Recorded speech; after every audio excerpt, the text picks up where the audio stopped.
natin ang Panginoon. Hallelujah. Praise God. Praise God. Amen. Amen. Mga kapatid, naalala nyo ba nung si Jesus Christ ay dinakip doon sa Garden of Gethsemane, di ba? Nung siya hinuli. Anong ginawa ng mga disciples? Pinagtanggol ba siya? Lumaban ba yung mga disciples? Nakipagpatayan ba yung mga disciples? Anong ginawa ng mga disciples? Nagtakbuhan, di ba?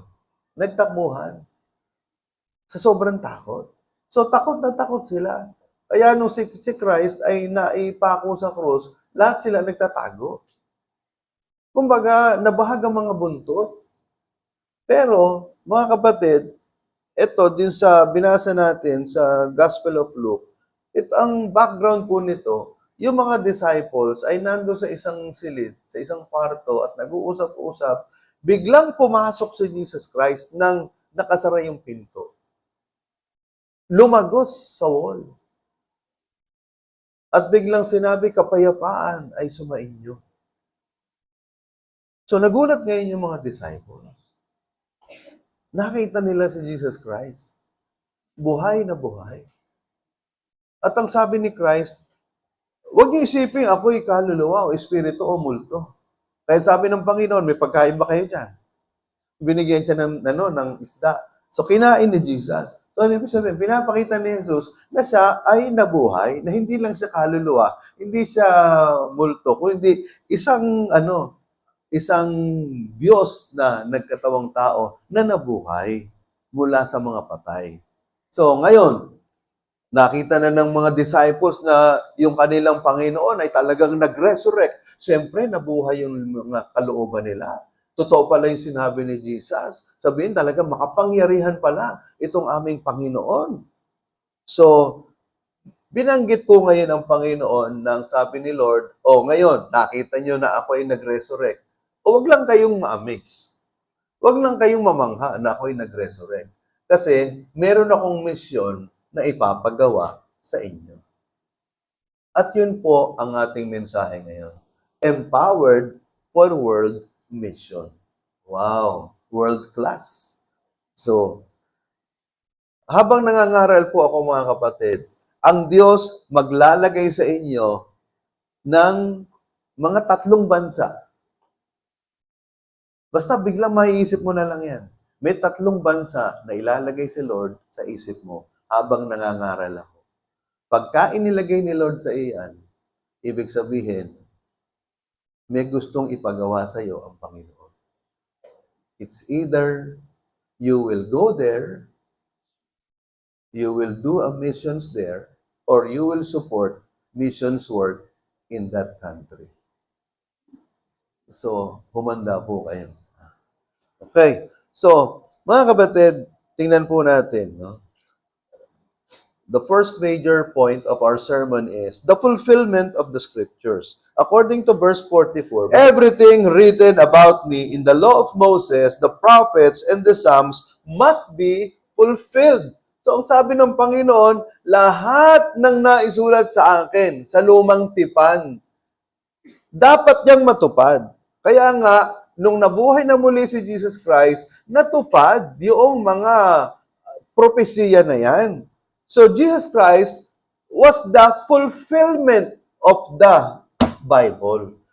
Ito kung si Christ ay hindi nag-resurrect, yung Bible ay walang kapangyarihan na magbago ng buhay. Ito ay isa lamang ordinaryong libro na hinahangaan. Subalit, dahil nabuhay si Christ, ang Bible ay nagkaroon ng kapangyarihan na maging instrumento ng kaligtasan at pagbabago ng buhay. There are at least 100 propesiya sa lumang tipan na natupad kay Jesus Christ. Okay. Now, Christ is the center of the Bible story. Ibig sabihin, ang sentro ng Bible, si Jesus Christ. Alisin mo si Jesus Christ sa Bible, yung Bible ay magiging ordinaryong libro o textbook. So, all scriptures, 39 books in the Old Testament, 27 in the New Testament. Ilan yon? 39 plus 27.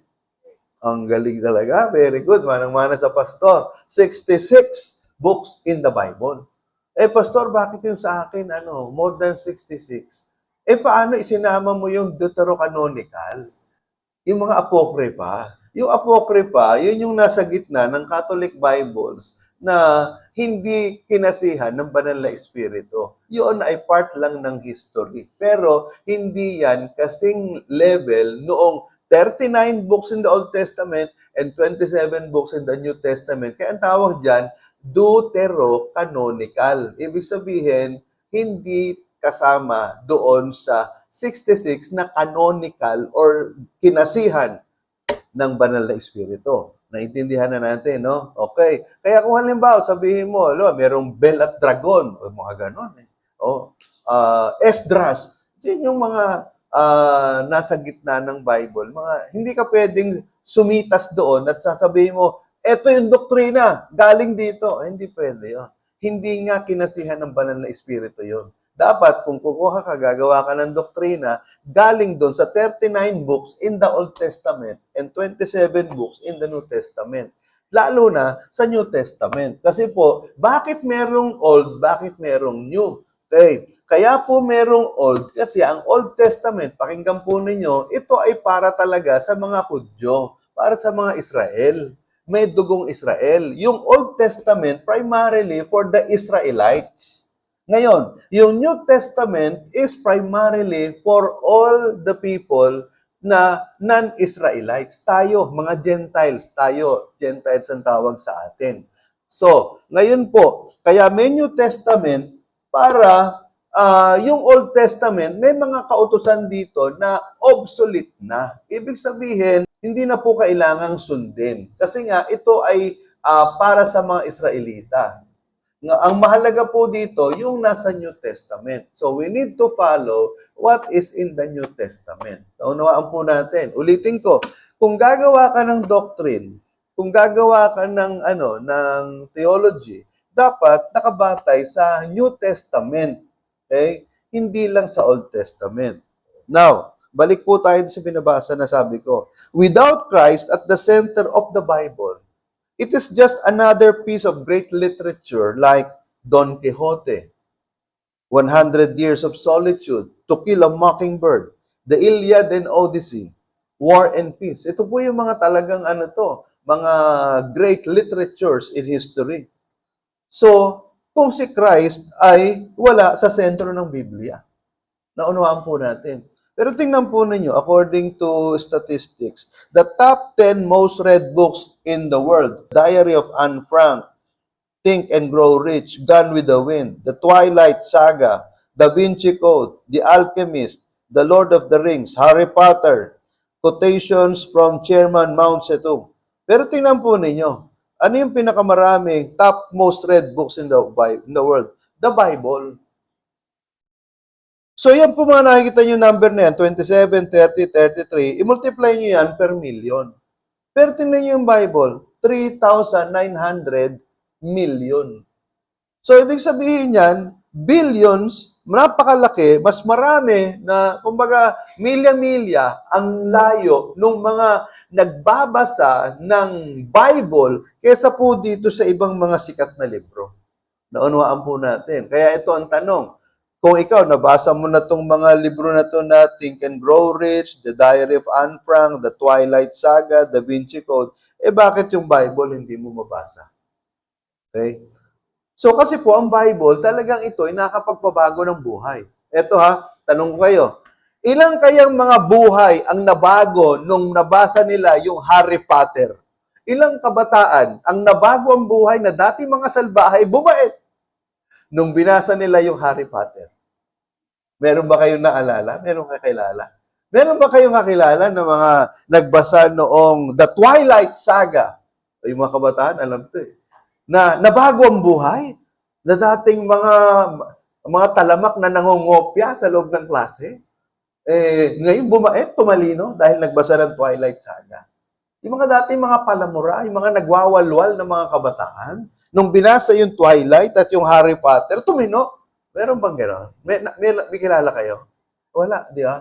Pero may mga kabataan ba kayong kilala ng mga dating nagwawalwal? mga dating mga patapo ng buhay. Pero nagbasa ng Bible, pero ngayon matitino. Meron ba? O tumingin kayo sa paligid ninyo at makikita nyo na meron. Naintindihan natin. Napakaraming mga tao binago ang buhay because of the Bible. Naunawaan po natin. Ako nga, nagturo ako ng Life and Writing sa Jose Rizal sa MCU. Kasi kulang yung load ko sa sa math saka sa physics. Sabi nung yung dean ko, hindi ng pharmacy. O Mr. Floresta, bigyan kita ng Life and Writing sa Jose Rizal, 3 units kasi kulang yung load mo eh. Sa loob-loob ko, sige po. Dali lang naman yan kay Jose Rizal. Pero binasa ko yung kay Jose Rizal, Life and Writing sa Jose Rizal, na-inlove ako kay Rizal. Ay ko, napakahusay pala itong taong ito. Napakagaling nitong taong ito. Pero, ang tanong, ilang tao yung nabago ang buhay dahil nagbasa ng Life and Writings of Jose Rizal, nagbasa ng No Limit Angere at El Filibusterismo? May kilala ba kayo? Wala, di ba? Pero yung Bible, ang daming nabago ang buhay. Libo-libo, milyon-milyon. Okay. Now, in application, no, preachers and Bible teachers, no, preachers and Bible teachers must proclaim the entire Word of God with Christ at the center, not moralism or motivationalism. Ibig sabihin, yung mga mangangaral ng salita ng Diyos, kung tayo nagbabasa ng salita ng Diyos, dapat basahin natin ito from Genesis to Revelation. Hindi yung namimili lang tayo kung ano yung babasahin natin. And let us make sure na when we read the Bible, we glorify the Lord Jesus Christ. Hindi lang natin to binabasa para magkaroon ng motivation. Okay? Kumbaga para lang bumait yung buhay natin. Kasi may mga preachers, kagaya to si Joel Osteen, saka si Stephen Furtick. Ito po mga sikat na sikat po ito sa buong mundo. Pero these preachers do not preach against sin. Kaya yung mga members nila, ang dami ditong mga makasalanan. Okay? So tabi-tabi maraming miyembro itong sila Joel Osteen at itong sila Stephen Furtick na mga homosexuals, mga lesbians, no? Mga nagbibisyo, mga lasenggo, mga drug users. Kasi they find comfort sa pakikinig dito kay Stephen Furtick at kay Joel Osteen. Kasi hindi sila kino-convict. Kasi ang sinasabi nitong dalawang ito, laging puro positive. God loves you, God loves you, God loves you. Mga kapatid, totoo, God loves us. Pero that doesn't mean that He does not hate our sin. Mahal tayo ng Diyos. Dahil sa tunay na pagmamahal ng Diyos sa atin, gusto niya palayain tayo sa kasalanan. Naunawaan natin mga kapatid. So, yung pagmamahal ng Diyos, ito ay pagmamahal na binubuo ka nito. Inaayos nito yung buhay mo. Hindi yung tinotolerate yung gusto mo. Kagaya ng mga magulang ngayon. Maraming magulang pasaway eh. Kumbaga yung kanilang pagmamahal, yung bang todo pasa sa mga anak. Kumbaga parang walang disiplina. Hindi kung anong sabihin ng anak, sinusunod. Kung anong hilingin ng anak, sinusunod. Kahit ipangutang, sige lang. Mabigay lang yung kasiyahan ng anak. Kahit magkabaon ba utang, baon-baon sa utang, kahit magkahirap-hirap, sige lang, ibigay yung kagustuhan ng anak. Yung ba'y tunay na pagmamahal? Hindi. Pero ang tunay na pagmamahal, yung pagmamahal ng Diyos, na kung ikaw nagkakamali ka dahil mahal ka ng Diyos, didisiplinahin ka ng Diyos. Naunawaan po natin. Yun ang tunay na pagmamahal. Okay. Now, pangalawa, the enlightenment of the spiritual mind.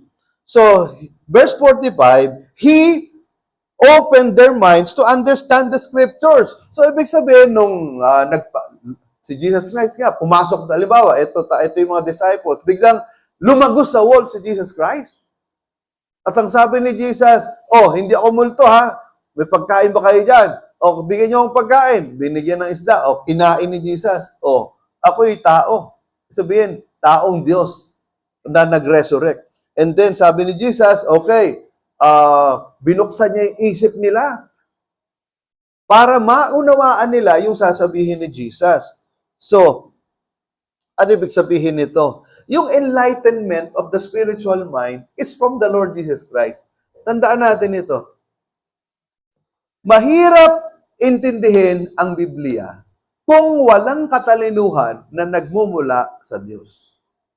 We need the spiritual enlightenment from God before we can understand the Bible.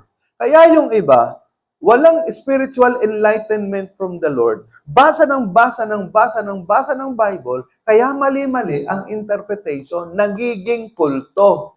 Naintindihan po ninyo. Kaya kung halimbawa, ikaw ganito ilan sa inyo, bago kayo magbasa ng Bible, ganito sabihin niyo, Lord, tulungan niyo po ako, maintindihan ko po yung babasahin ko.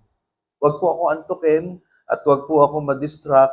Nawa, Panginoon, yung babasahin ko po, mag-speak po sa akin, Panginoon, at makonvict po ako nito, mabago yung buhay ko.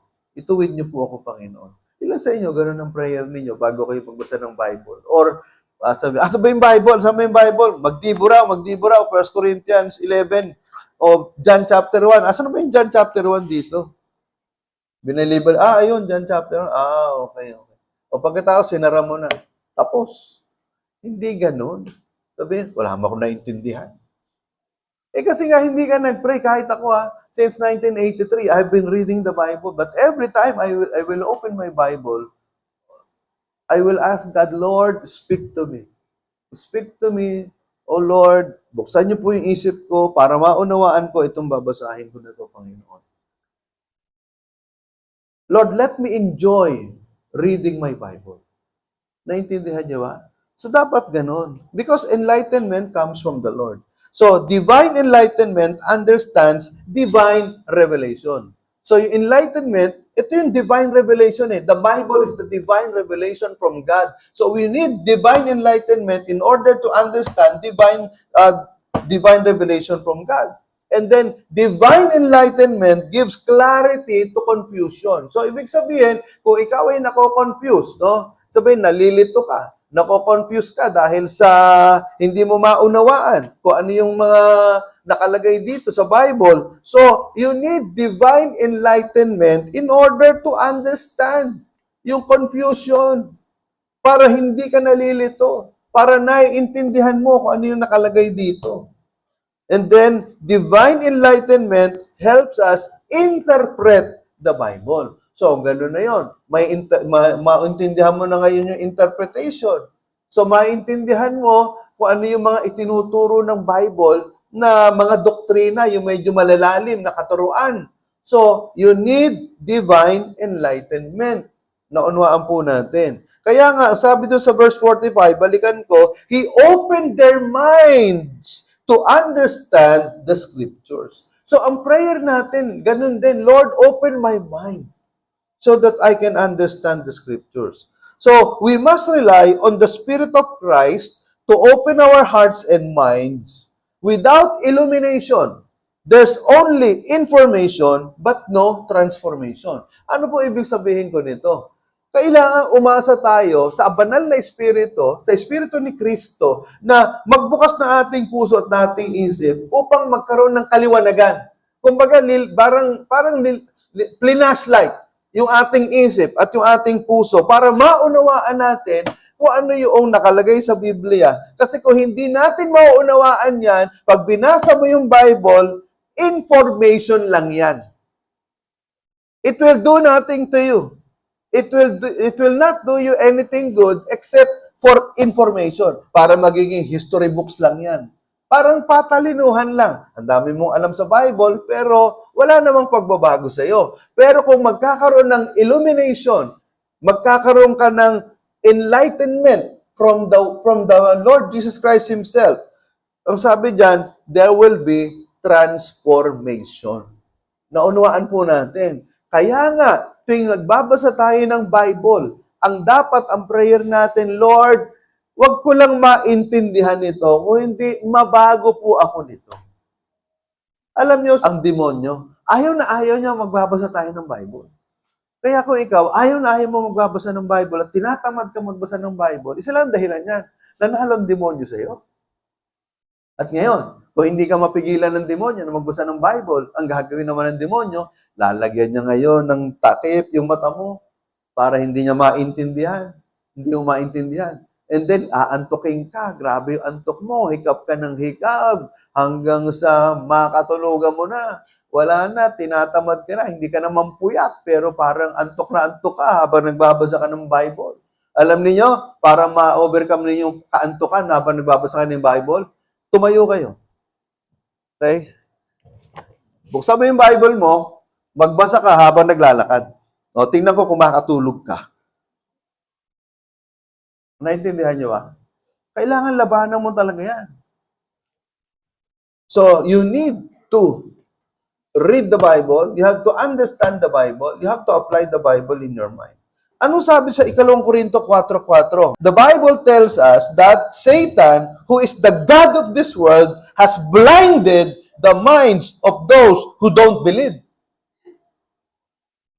Nakita niyo ba? Yung mga hindi nananampalataya sa Diyos dahil binulag ng Diyos ng mundong ito. Tingnan niyo yung God dyan. Okay? Actually, yan, small g dapat yan eh. Kaya lang ginawang capital G dito. Capitalize lahat eh. Pero kung babasahin niyo sa Bible, small g yan. Okay, small g means the devil. Kaya halimbawa, magpo-post kayo sa Facebook, God bless you. Tapos small g. Naku, ibig sabihin yan, you're talking about the devil. Tandaan nyo ha, kung magsusulat kayo ng God ha, sa Facebook o kahit saan, dapat capital G. Kasi kung small g yan, ibig sabihin yan, si devil yan, si Satan yan. Ha? Tandaan nyo mabuti ha. Ang dami ko nababasa kasi sa Facebook na God bless you, tapos small g. So, ito, actually sa Bible, small g yan. The God of this age, the God of this world, ang demonyo, binulag ang mata noong mga hindi mananampalataya. Kaya nga, ang panalangin natin do sa nanay mo, sa tatay mo, sa asawa mo, sa anak mo, sa best friend mo, na ayaw magbasa ng Bible, ayaw sumama sa iyo dito sa church, ayaw makinig ng salita ng Panginoon, ang prayer dapat dyan, Lord, alisin po ninyo yung piring sa mata na inilagay ng demonyo dito sa kaibigan ko, sa anak ko, sa asawa ko, sa best friend ko. Lord, open their minds, oh God. Alisin niyo po, Panginoon, yung pagkabulag na inilagay ng demonyo sa kanilang mga mata upang makita nila ang kaluwalhatian ng iyong mga salita. Naunawaan po natin. Okay. So what happened after enlightening their minds? Ang sabi dito sa verse 46, He told them, this is what is written, that the Christ will suffer and rise from the dead on the third day, and repentance and forgiveness of sins will be preached in His name to all nations, beginning at Jerusalem. You are witnesses of these things. Okay, thank you. So, ang sabi diyan, kaya binuksan ng Panginoon yung kanilang mga mata dahil ito na nga, ibibigay na yung kanilang assignment. Na ang sabi diyan, pinaliwanag ni Jesus na the Christ, ako. Sabi niyang Panginoon, nabuhay ako after nung third day. Nung ikatlong araw, nabuhay ako. At ang sabi ng Panginoon, ang kasunod niyan, yung pagsisisi at pagpapatawad ng kasalanan ay kailangang ipangaral sa buong mundo, sa lahat ng bansa, mula sa Jerusalem. At kayo ang mga saksi. Alam niyo ba yung saksi, yung witness? Witness, di ba, saksi sa Tagalog. Pero sa Greek, ang ibig sabihin niyan, martyreo. Ano ibig sabihin ng martyreo? It is the Greek word for martyrs. Kaya pag sinabing, you are witnesses of the Lord, kayo mga saksi ni Jesus Christ, kayo ay mga handang maging mga martir para kay Jesus Christ. Naintindihan niyo ba?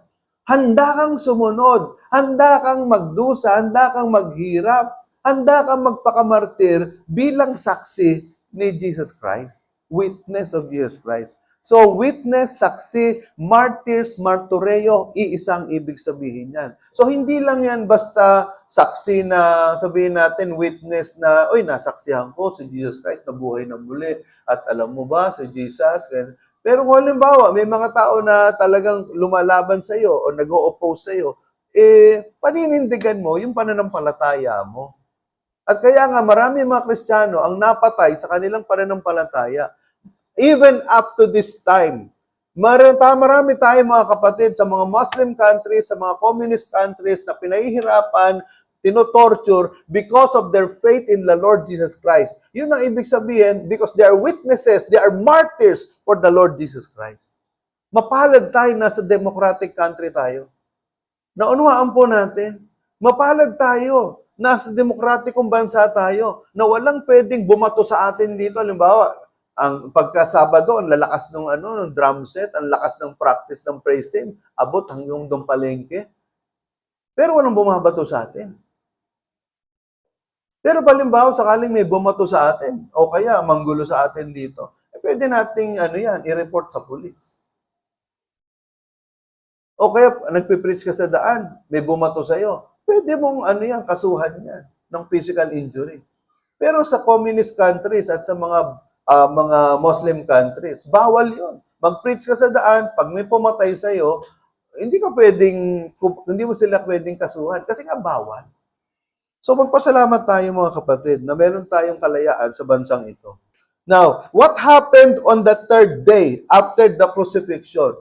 There was resurrection. So, third day after the crucifixion, resurrection. So, ano yung kanilang mission? Ang sabi doon sa mission, verse 47, repentance and forgiveness of sins will be preached in His name to all nations. Ang ipapangaral ay repentance. Ano ba yung repentance?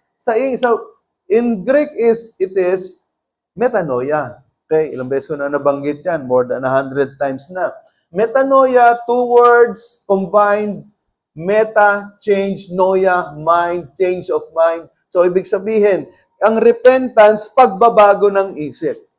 So, habang nangangaral ako, halimbawa, nangangaral ako at naunawaan mo yung katotohanan, naunawaan mo na makasalanan ka, naunawaan mo na mali yung ginagawa mo, magbago ka ngayon ng pag-iisip. Gawin mo kung ano yung tama. Yun ang ibig sabihin ng repentance. Hindi yung alam mo ng mali, yung ginagawa mo pa rin. At hindi lang yun, pinagtatawanan mo pa yung sarili mo na ginagawa mo yung mali. Naunawaan natin. Sa palagay mo, palalampasin ka ni Lord? Sa palagay mo, sasabihin ni Lord, yung anak ko talaga, grabe, pasaway talaga, nakakatawa. Hindi. Sabihin ng Panginoon, alam mo na palang mali, ginawa mo pa. Maghintay ka sa parusa ko. Kagaya ng halimbawa, ilan sa atin dito, may mga taon, sinabihan ka na mali eh. Pinangaralan ka na eh. Ilang beses ka nang winarningan eh. Pero matigas pa rin ang ulo mo. Maghintay ka sa parusa ng Diyos. Kasi hindi ka marunong mag-repent. Because repentance is a change of mind. Yun ang gustong sabihin ng Panginoon. Yan ang ipangaral ninyo. Maunawaan ng mga tao sa buong mundo na mali yung kanilang paniniwala. Mali yung kanilang pagsamba sa araw. Mali yung kanilang pagsamba sa mga Diyos-Diyosan. Kailangan maunawaan nila yon. Kailangan ma-realize nila na merong iisang Diyos sa langit. At ang Diyos na yan ay tagapagligtas na si Jesucristo. Kailangan maunawaan nila yan. Magbago sila ng pag-iisip. Tanggapin nila si Kristo bilang Panginoon, tagapagligtas at Diyos ng kanilang buhay. That is repentance. And sabi dito, and I will forgive their sins. Tingnan niyo, ang sabi doon, repentance and forgiveness of sins. Hindi sinabing forgiveness of sins and repentance. Kasi, ito ano sa palagay niyo ang una? Repentance or forgiveness? Ano? Repentance or forgiveness? Ano ang una? Ano ang mas nauna dapat? Repentance or forgiveness? Repentance. Naunawaan ninyo.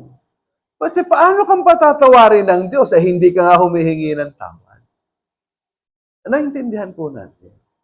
So you need to ask the Lord, Panginoon, patawarin niyo po ako. Aminin mo, ano ba yung kasalanan mo? Hindi, Lord, alam niyo na po yun. Oo nga, alam ni Lord, pero gusto niyo marinig sa bibig mo. Naunawaan po natin. Okay? At ito pa, sabi dito, where will it begin? Saan mo magsisimula? Jerusalem. Jerusalem. Doon nagsimula talaga lahat. Ang Christianity started in Jerusalem. Now, in application, what is your Jerusalem? Your Jerusalem is your family. It is your household. Yung pamilya mo. Naunawaan natin. Simulan natin sa pamilya mo. Asan ang nanay mo, ang tatay mo, ang kapatid mo, yung asawa mo, yung anak mo, yung tita mo, yung tito mo, yung pinsan mo. Nasaan na? Yung mga kasama mo sa bahay. Bakit ikaw lang ang uma-attend dito? Nasaan na sila? Ang layo ng narating mo. Nakakapag-conquest ka kung saan-saan. Nakakapag-share ka ng gospel kung kani-kanino. Yung kasama mo sa bahay. Nasaan na? Naintindihan niyo ba yung sinasabi ko? Ibig sabihin, yung salvation, it must start in the family. Kagaya nga yung Acts chapter 16 verse 31, tandaan ninyo, sabi diyan, manampalataya ka kay Kristo, ikaw ay maliligtas, ikaw at ang iyong buong sambahayan. So ibig sabihin, kapag ikaw nanampalataya ka, ibig sabihin yan, yung sambahayan mo, gagamitin ka ng Panginoon para ikaw ay, para sila ay maborn again. Kagaya nangyari na ba sa mga Guevara family, no? Merong isang nagsimula eh. And then yung buong Guevara, itong magkakapatid na to, nagpapasalamat tayo sa Panginoon. Nandito na silang lahat. Isang angkan na. Ganon din kay JR. Malapit na. Isang buong angkan na rin. May nagsimula eh. Angkinin mo yan sa Panginoon. Lord, nangako ka, Acts 16:31, na kapag ako'y mananampalataya, ako'y maliligtas sa impyerno kasama ng sambahayan ko. Lord, tulungan niyo po ako.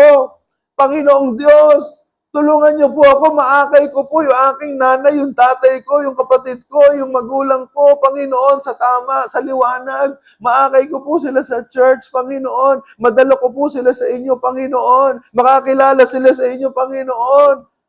Panghawakan mo yan, yung Acts 16:31. Naintindihan niyo? Sabi mo, Lord, di ako papayag na yung nanay ko sa impyerno pupunta. Nangako ka na kapag ako'y mananampalataya, maliligtas ako kasama yung buong sambahayan ko. Lord, di ako papayag na yung tatay ko hindi maliligtas. Hindi ako papayag na yung kapatid ko mananatiling pasaway.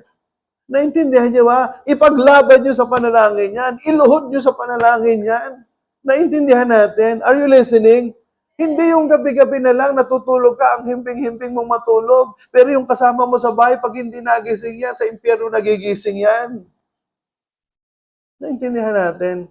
Now, let's go to the third point. Ang sabi dyan, the empowerment for missions. Now, sabi sa verse 49, basahin natin, stay in the city until you are empowered from on high. So, ang sabi niyan, stay in the city.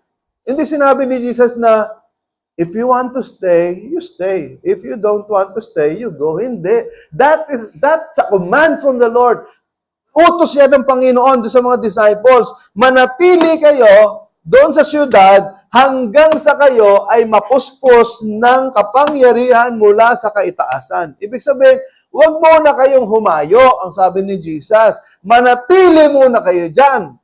I am commanding you to stay there until you are empowered from on high. Ano ibig sabihin nun? The power of the Spirit. Empowered means endio. Endio. Ibig sabihin, to clothe or be clothed with, in the sense of sinking into a garment. So ibig sabihin yung empowered, binigyan ng kapangyarihan or binalutan.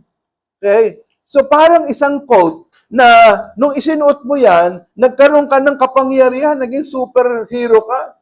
Yun ang ibig sabihin ng empowered. You will be clothed with power from on high. It is like a coat that if you wear it, you will be powerful. Yun ang ibig sabihin ng Panginoon dito. Na kung kayo'y hahayo, wag muna kayong humayo, wag kayong pabigla-bigla. Kung hindi, manalangin kang mabuti, siguraduhin mo that the power of the Holy Spirit is upon you so that will give you the courage, the bravery, the strength to preach the gospel, to share the gospel. Kasi nga, marami po sa atin mga duwag pagdating sa salita ng Panginoon. Why do they need to be empowered or clothed with power from on high? To fulfill the Great Commission. Ano ba yung Great Commission? Matthew 28:19 and 20, yan ang Great Commission.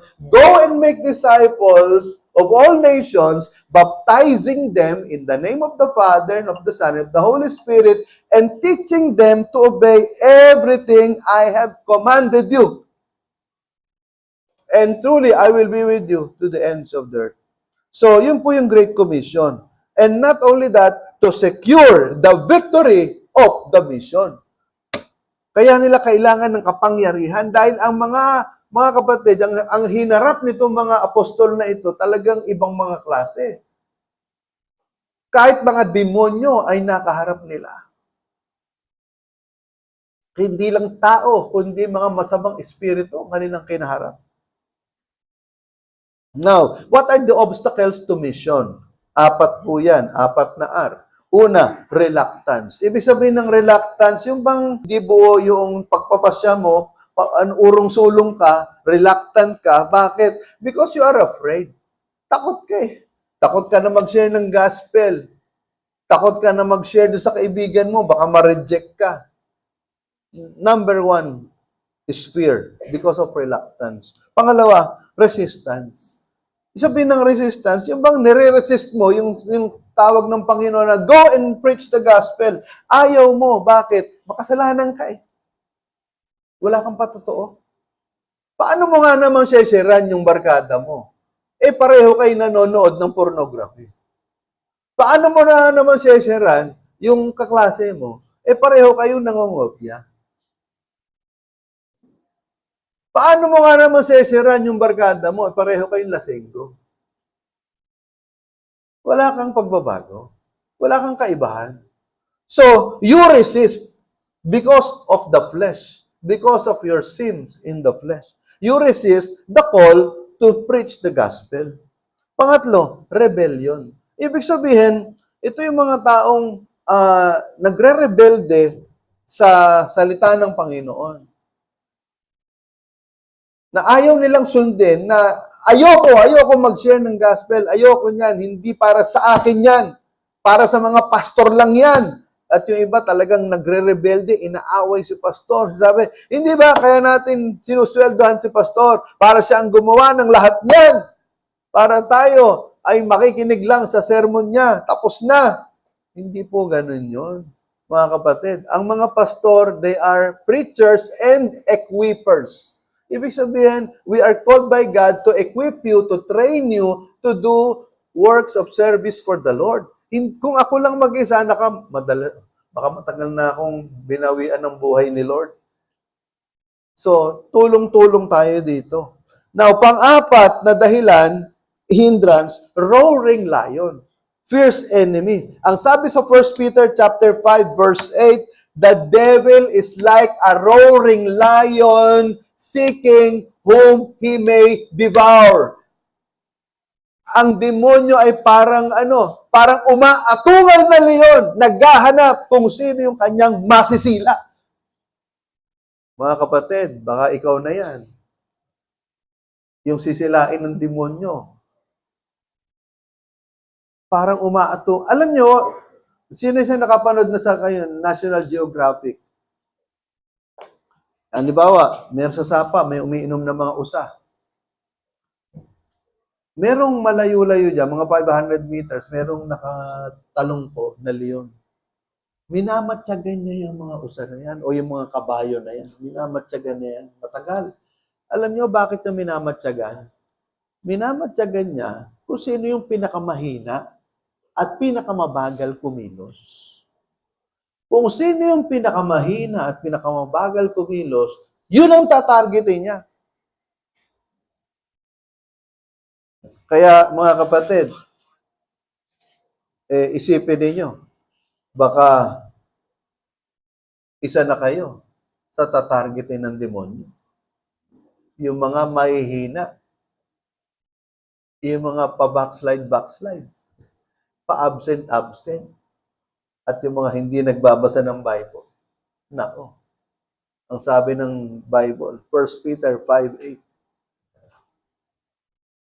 Satan, the devil is like a roaring lion seeking whom he may devour. So ito po yung mga apat na resistance to missions. Reluctance, resistance, rebellion, and roaring lion. That's why kailangan natin ng kapangyarihan ng banal na espiritu. Okay? Now, tingnan po ninyo unreached people group statistics. Ano yung unreached people groups? Ito yung mga grupo ng mga tao sa buong mundo na hindi pa naaabot ng gospel. Halimbawa, kunwari lang, halimbawa, mga Badyaw, mga Tasaday, halimbawa lang halimbawa, yung mga Ilocano, halimbawa, mga Kapampangan, yung bang people groups all over the world. So, merong more than 7,406 unreached people groups na hindi pa nakakarinig ng salita ng Diyos. Pangalawa, 3.2 billion people worldwide are unreached. Ibig sabihin, merong 3.2 billion people sa buong mundo na hindi pa sila nakakarinig ng gospel. 41.7% of the world is unreached. Ibig sabihin, 41.7% ng mga tao sa buong mundo hindi pa nakakarinig na ebanghelyo ng Panginoon. Or 2 out of 5 people are unreached. 2 out of 5 people all over the world, hindi pa nila alam yung daan ng kaligtasan. Naunawaan po natin. That's why napakalaki nung assignment na binigay sa atin ng Panginoon. Ngayon, kung ikaw tutulog-tulog ka at hindi ka nakikibahagi sa 40-day challenge, tingnan nyo na lang. Napakalaki ng tatrabahuhin natin. Ang sabi ni Samuel Zwimmer, the history of missions is the history of answered prayer. So, ibig sabihin, kailangan ng panalangin. Let us pray for our families. Let us pray for acquaintances, neighbors, special friends. Let us pray for the people around us. Pangalawa, the Spirit of Christ is the Spirit of missions. The nearer we get to Him, the more intensely missionary we become. Ano ibig sabihin nun? Habang nananalangin tayo, kung talagang ikaw ay mapanalanginin, ibig sabihin, gagamitin ni Lord yung pagiging prayerful mo para ikaw mismo gamitin ng Panginoon in order to share the gospel to the lost. Hindi yung pray ka lang ng pray and after that, wala namang nangyayari sa prayer mo, puro ka prayer. Kung hindi, kung talagang ikaw ay mapanalanginin, gagamitin ka ni Lord para itong mga taong nakapaligid sa iyo ay mabahaginan mo ng daan ng kaligtasan ng Ebanghelyo. And then sabi ni Oswald Smith, the church that does not evangelize will fossilize. Ano ibig sabihin nun? Yung daw simbahan na hindi nag-iebanghelyo, mawawala, matutuyuan, at magdi-disappear. Now, sabi ko sa inyo, mag-isip kayo, di ba, ng 3 bansa habang ako'y nangangaral. Ano sabi nyo sa Acts chapter 1, verse 8? Basahin natin. But you will receive power when the Holy Spirit comes on you, and you will be my witnesses in Jerusalem, in all Judea and Samaria, and to the ends of the earth. So, ibig sabihin, yung power na ibibigay sa iyo ng Panginoon, ang sabi diyan, when you receive the Holy Spirit, you will receive the power, and you will be my witnesses in Jerusalem. Ang Jerusalem, yung pamilya mo. In all Judea and Samaria, yung mga kapitbahay mo. And to the ends of the earth. So mga kapatid, ang Panginoon, hindi lang niya tayo gustong magmisyon sa loob ng tahanan natin, kung hindi yung mga kaklase natin, mga estudyante, mga kaklase ninyo, yung mga nagtatrabaho, yung mga kaopisina, mga ka-workmates mo, yung mga suki mo sa tindahan, mga suki mo sa palengke, nais ng Panginoon, abutin natin yung mga taong yan. At hindi lang yan, even outside the Philippines. Maaring may inilalagay sa iyong Panginoon na 3 bansa na nais ng Panginoon, una, ipanalangin mo yan. Lord, dalangin ko po na itong bansa na ito ay lumaganap ang Ebanghelyo. Pangalawa, maaring gagamitin ka ng Panginoon para magpadala ng financial support doon sa mga nagmi-mission doon. Pangatlo, maaring kausapin ka ng Panginoon, ikaw mismo. Pumunta ka doon sa lugar na yon, magtrabaho ka doon, and then habang nagtatrabaho ka, gagamitin ka ng Panginoon in order to share the gospel. Let us pray.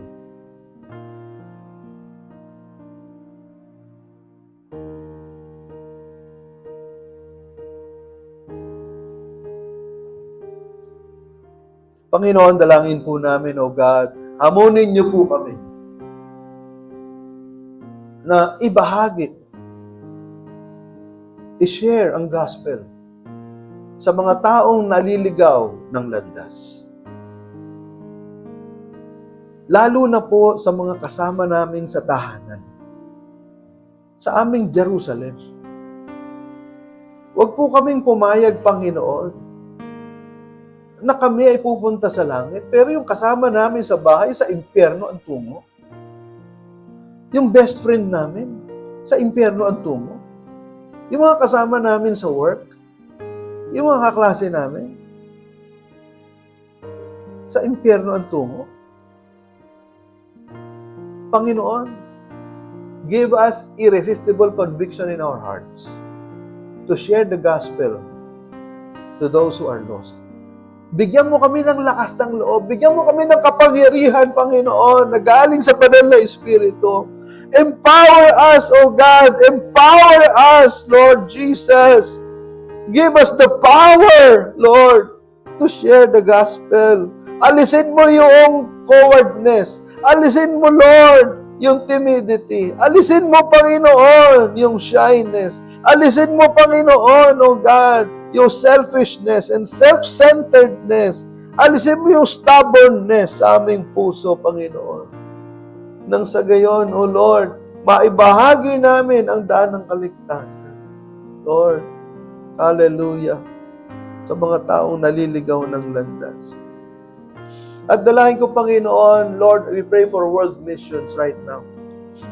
Lord, I pray, O God, maglagay po kayo ng 3 bansa sa isip namin ngayon. Be ready, mga kapatid. At the count of 3, I will pray that the Lord will give you 3 nations that you will pray for, or you will support the missions there, or you will go there to work and to share the gospel. 1, 2, 3.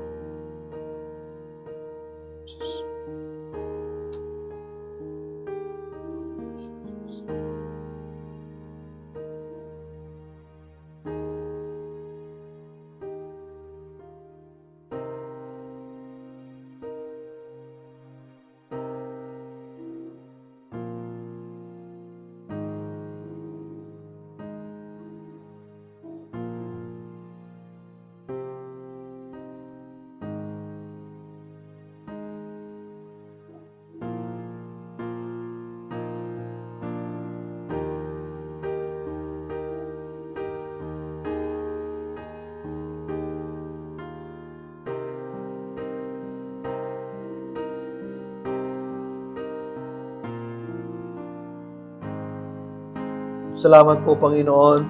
Lord, bukod po sa pamilya namin at sa mga kaibigan namin dito, dalangin namin, Lord, itong 3 bansa na ito na inilagay mo sa aming isipan. Tulungan mo kami, huwag namin makalimutan, Lord, itong 3 bansa na ito. Maisulat namin ito sa aming mga Bible, sa aming mga Devo notebooks, para may pag-pray namin araw-araw. Yung paglaganap ng Ebanghelyo, Panginoon, dito sa mga bansa na ito. At kung maaari, may pagkakataon, makapag-support kami sa missions work there. O God, gumawa po kayo ng paraan. Or, Panginoon, kung loloobin po ninyo, ipadala niyo po kami. Madalaw namin itong mga bansang ito. Makapag-work kami dito in order to share the gospel. Salamat po, Panginoon. Dalangin po namin, Lord, palawakin po ninyo ang inyong ebanghelyo dito sa aming simbahan, sa aming pamilya, at sa buong mundo. Sa pangalan ng Panginoong Jesus, ito aming dalangin. Amen. Praise God. Palakpakan natin ang Panginoon. Praise God.